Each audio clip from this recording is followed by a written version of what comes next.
Good morning and welcome. This is the AUCI lecture on non-disclosure agreements and founders agreements. I'm Max Kaplan and I'm here with Aaron Levitats and Emma Pachong. We are law students over at the Washington College of Law, student attorneys in the clinic, and we'll be presenting to you on these two topics.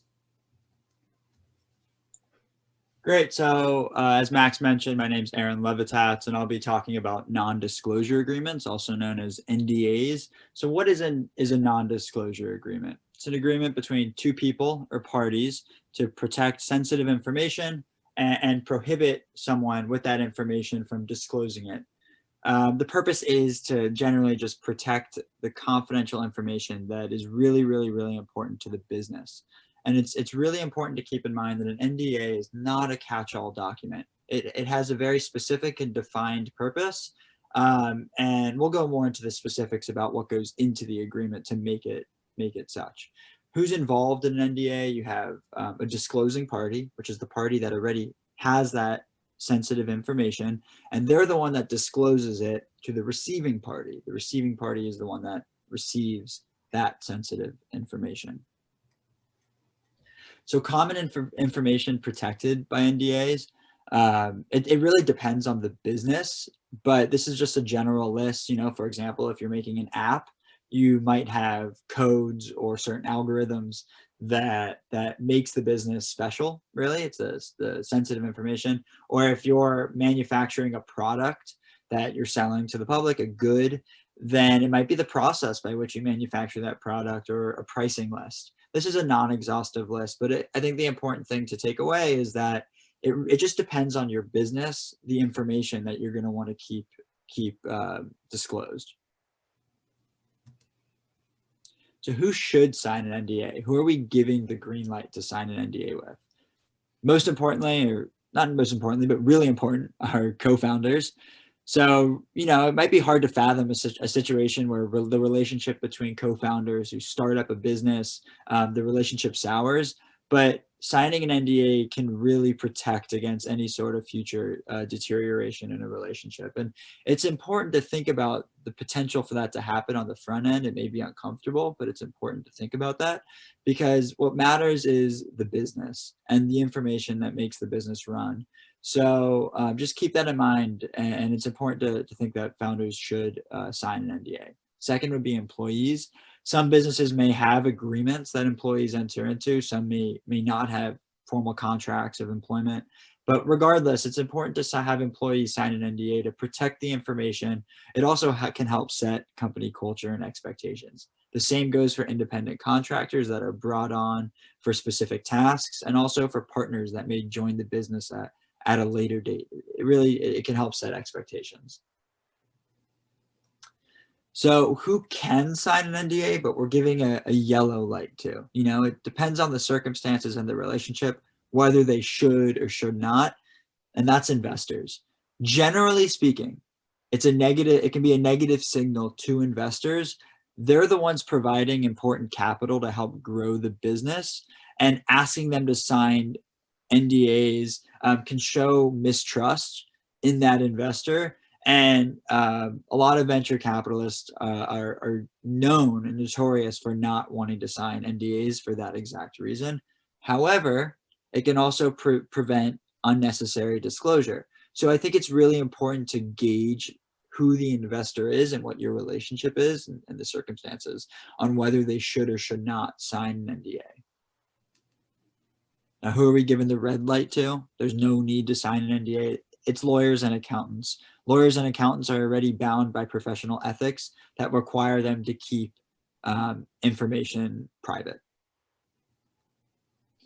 What are some best practices with NDAs? Also, these are going to be important clauses or parts of the agreement itself.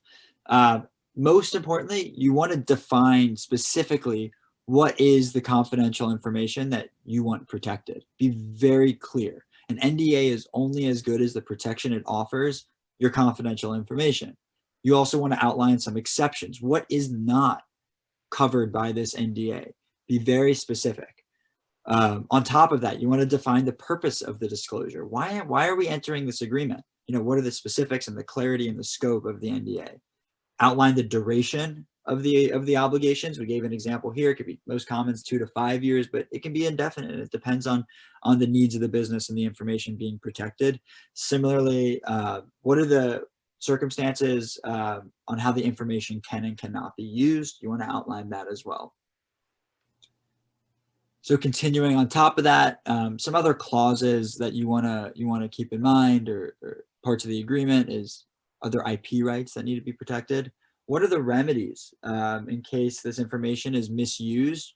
What are the legal ways that you can sue someone to get money back for misusing that information? What law governs? Is it going to be DC law? Is it New York law? Is it California law? And then after the relationship ends, what is each person's obligations? After let's say you set it out for 5 years. After 5 years ends, what can each party do with that information? It's really important to think about these things on the front end. Hi, my name is Emma Patron, and I will be covering what a founders agreement is. Essentially, it's like a prenup. It is a contract between a company's founders that governs their business relationship, and it will lay out the rights, responsibilities, obligations, and liabilities of each founder. There are 3 topics that will involve in direct conversation regarding what to include on a founders agreement, and these include strategy, ownership structure, and the management. So why would you use a founders agreement? It demonstrates that the parties have agreed to this business idea and how to move forward and accomplish their goals in the future. And very important is that it protects each founder and avoids risk of future lawsuits. So imagine if a co-founder were to leave the business but wanted to take parts of the business with them, a well-written founders agreement clarifies what would be allowed in this situation. When to use a founders agreement. So it would usually occur before entity formation. A founders agreement isn't mandatory, but it is highly encouraged. So here's a list of some necessary provisions, and this isn't an exclusive list. For example, you would want to include a provision on transfer of ownership. Say if one founder wants to leave and give his ownership in the idea in the business to someone else. Or also what the ownership structure is. So some factors to consider when deciding this includes whose idea was it, who's investing the most money, who's taking on the most risks. For example, did anyone quit their job to take on this idea full time? Any silent founders? Is anyone taking a back seat? Confidentiality is very important, and it's important to walk a fine line between being specific but not too specific. So what are you trying to protect? It could be anything from trade secrets to client lists to processes, anything that you just don't want getting out into the public, to public knowledge. Some additional important provisions include decision-making and dispute resolution. So these can cover the process of how the founders resolve any issues. Vesting provisions, which can cover when someone can start capitalizing on their own ownership interests. Any reps and warranties. So an example of a warranty is a warranty on a car. Compensation provision, very self-explanatory, but how to compensate the founders. A deadlock provision.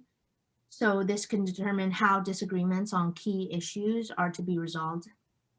A non-compete provision that will explain how a founder agrees not to enter into or start any similar idea or any similar business venture that competes with this original business venture. Any choice of law provision.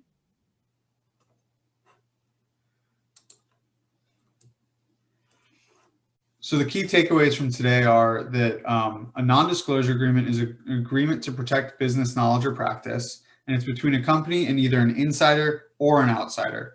And then it typically needs to have an outline of the time and scope of which it's going to cover. Additionally, founders agreements outline the relationship between founding partners. It establishes roles, ownership, confidentiality, how disputes will be resolved, and other elements of the relationship so that you have a clear idea of how it will work moving forward. And then finally, is there a connection between these two? Yes, at points there can be, but these are function separately in 2 different worlds as well. A non-disclosure agreement can be used in many different scenarios, while a founders agreement is specific to the starting of a business or a venture. If you have a founder's agreement, a non-disclosure agreement may exist inside of that, or it may exist beside that, but they're both important documents that you need to consider when starting a business. So now we will see you in Zoom. It's time to do this activity together, and we're excited to talk to you more about this. If you have any questions about anything that we discussed or any terms that didn't make sense, we're happy to discuss those as well. Looking forward to speaking with you all.